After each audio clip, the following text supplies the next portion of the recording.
Hey folks, and welcome back to Glenn and Adrian's Rock Talk. That's Adrian. And that's Glenn. And today we're going to look at an acoustic number, something we do every so often. This one's coming from Richie Havens.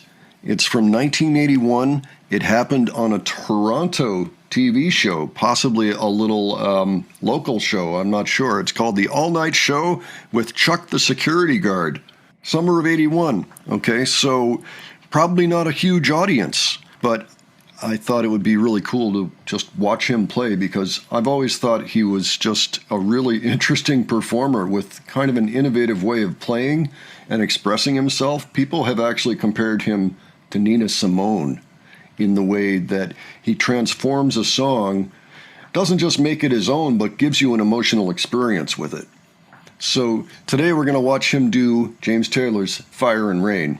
I have heard the studio version. I haven't listened to him perform it in an acoustic setting, so that should be fun. Adrian, anything you want to say up front? I'm a little familiar with the original song by James Taylor. It's Richie Havens, one of the kings of Woodstock, in my mind anyway. Yep, Richie, who had to play the first 3 hours of the gig by himself because all the other performers that were supposed to be performing were stuck in traffic. He'd like, thank you, everybody, and he'd walk off, and the organizers are like, go back out, do 4 more.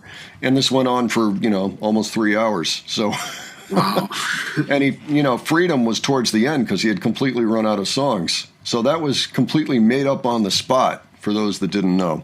Anyway, that's the kind of power he had as a performer. Let's go ahead, check this out, and we'll discuss it afterwards. All right.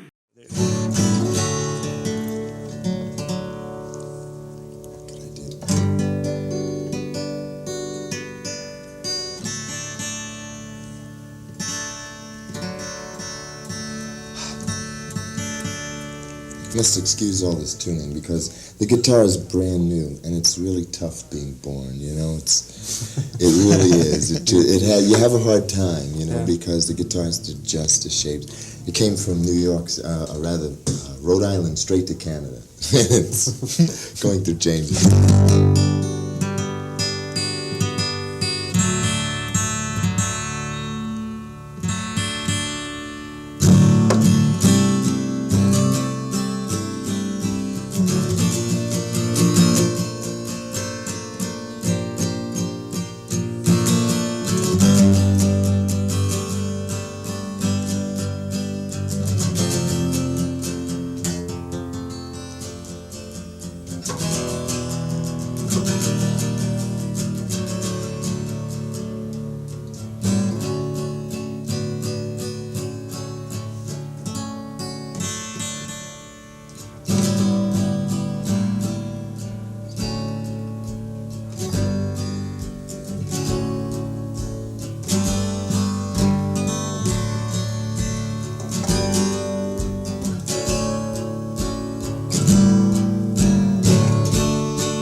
Just yesterday morning, they let me know you were gone.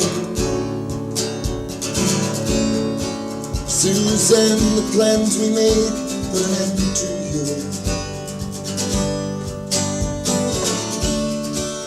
I walked out this morning and I wrote down this song.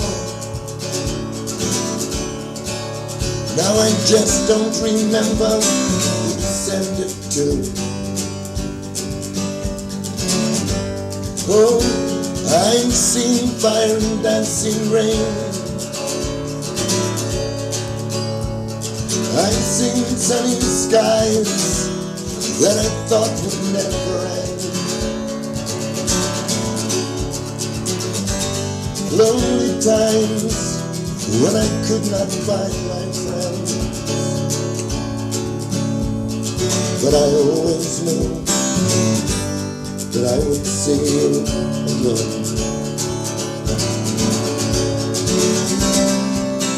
Always knew that I would see you again.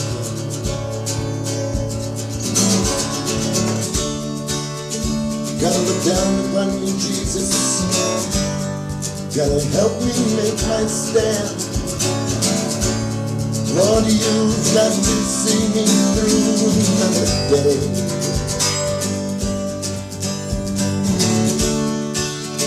My body is aching, and my time is at hand. Now I know I won't make it any other way. Oh, I've seen fire and dancing rain,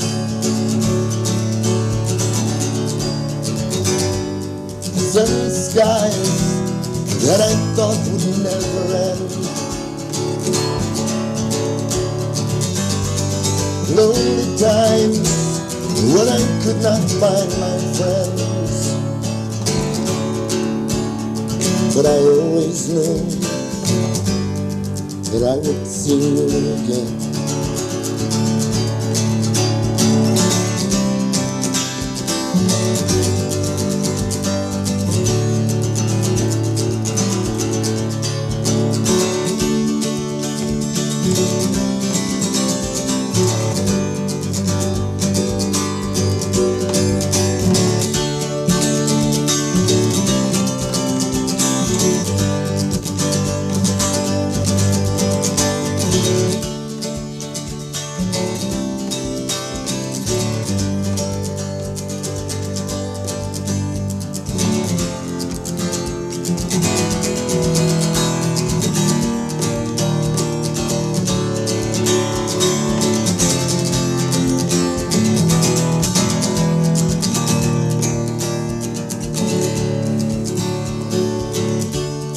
Walking my mind to an easy time,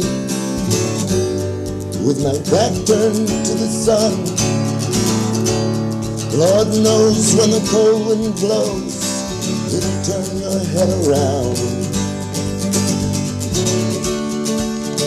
We waste hours of time thinking of things to come, while fine dreams and groovy machines and the young people ain't walking on the ground. Oh, I've seen fire and dancing rain,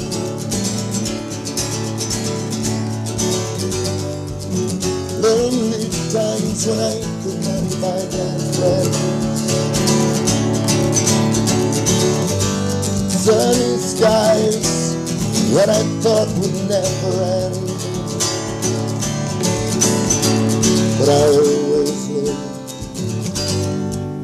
that I would see you again. I always knew that I would see you again.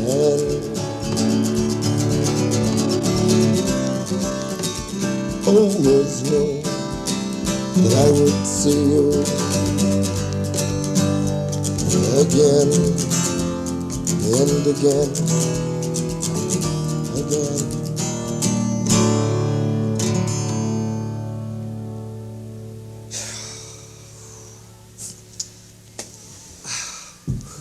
I wonder if I think your Rhode Island guitar made it really well. I'm glad. Well, what'd you think, Adrian? That was just sweet. I mean, I think I like this better than the James Taylor version. He just stretched out the song pretty good and kept it interesting while he was at it. Yeah. His guitar playing is really intoxicating. I feel like he gets into that place in his head through the strumming and through playing acoustic guitar for so long. And because I can empathize with that just enough, because I played acoustic guitar for a while. The thing about acoustic guitar, if you really start getting in there and experimenting and just listening to the different tones you can get and the different moods you can get, whether it's strumming, he's strumming in open tuning for the most part, but finding these incredible spaces to explore, and it can just take you on a ride. I mean, like any other instrument, but there's something about the acoustic guitar in particular. There's a whole world in there that is frankly mystical. You can really go places, and he taps into that, and I think that's where his magic kind of originates. I mean, obviously he's got talent to do this, but he also had the curiosity, to pick up the guitar and try different things and find those spaces that are so incredible and so emotional. He's sharing something there, you know what I mean? That's what I like about him in particular, but a lot of artists like that really delve into the acoustic guitar.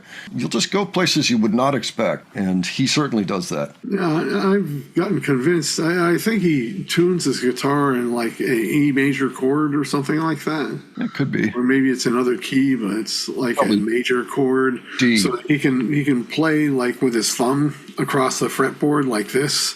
Mm-hmm. And you still, you hold down like the first 4 strings or something like that. You can move it anywhere because, it's a major chord. And I think he does that, and he leaves the top 2 strings open. Has kind of an effect. Yeah, for the most part, he does that because a lot of times when you're traveling around on different chords, he's within a scale. And it's actually D that I believe he's in. It sounds like it is actually an open tuning. He can move around to different chords as long as he's still within kind of the D major scale, and which he is with all of those things. Because, he's doing this, you can do all that. And then, so you leave this open, You